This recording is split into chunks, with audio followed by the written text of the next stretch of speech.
let's talk about DEI. Now, I know that this is a photography channel, so mostly what I talk about is photography, but I think it's really important because this topic impacts a lot of people that I care about. I'm not going to touch on the racial side of things because, one, I think that a lot of people that are more in tune with that side of things, have created much better content than what I could.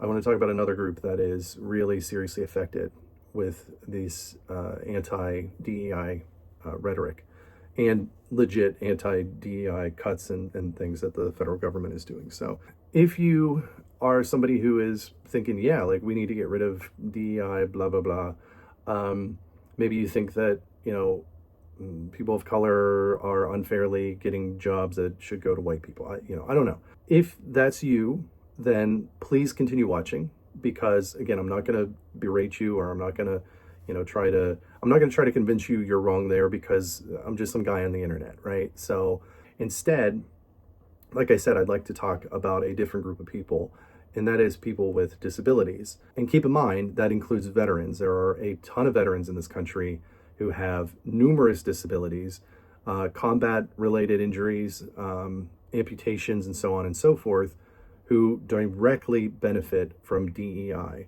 In addition to that, because of rules that the federal government put in place to prioritize hiring veterans because they have a harder time transferring their skills from the military to civilian life, they receive a lot of assistance that falls under that DEI umbrella. So if you care about military vets, then, I hope that you will write to representatives and senators and let them know that you care about DEI. I hope you'll rethink your anti-DEI stance if you have one. It's near and dear to me as a topic because, well, one, I have ADHD, and ADHD is a disability. There are things that I have struggled with my entire life as a result of my ADHD. Now, I wasn't diagnosed until later in life, so I didn't receive direct benefits with like an individualized education plan, an IEP.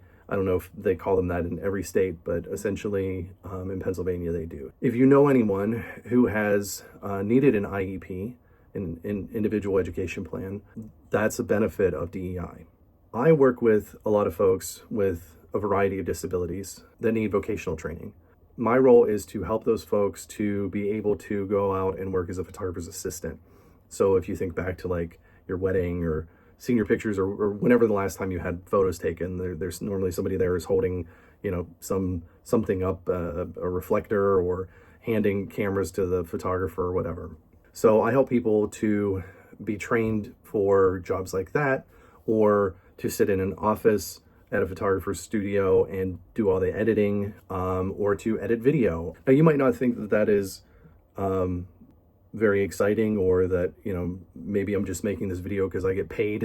And that's fine. You can think that. But these vocational trainings are something that go well beyond what I'm doing.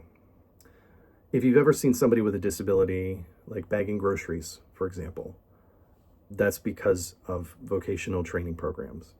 Just the other day, not one of my students, somebody I've never seen before, was at the grocery store with one of their coaches, teaching them not how to bag groceries.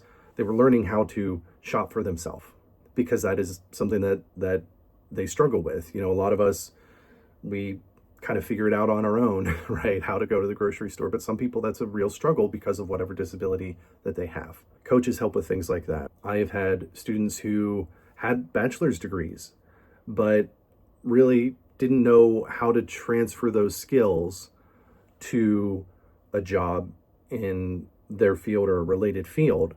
My point is, if you are anti-DEI because you think that there's this anti-white racism or whatever it is, right? I really urge you, desperately, desperately urge you to think about the other folks who are being affected when DEI programs get cut. Because maybe you're hurting the people that you want to see hurt, maybe you're benefiting the people you want to see benefited, but there are so many more people that are going to be hurt when DEI programs are cut. It's something that I can't even imagine the impact that that's going to have on those individuals.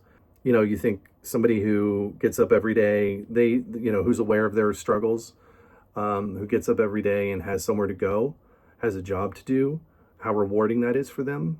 If you support anti-DEI stuff, you are locking those people into their apartments and preventing them from having the resources they need to get out there and live their lives and be productive members of society, right? So please, again, please think about that and write to your senators, write to your representatives, write to your governors, and make sure that they are not cutting DEI programs. Thanks for watching.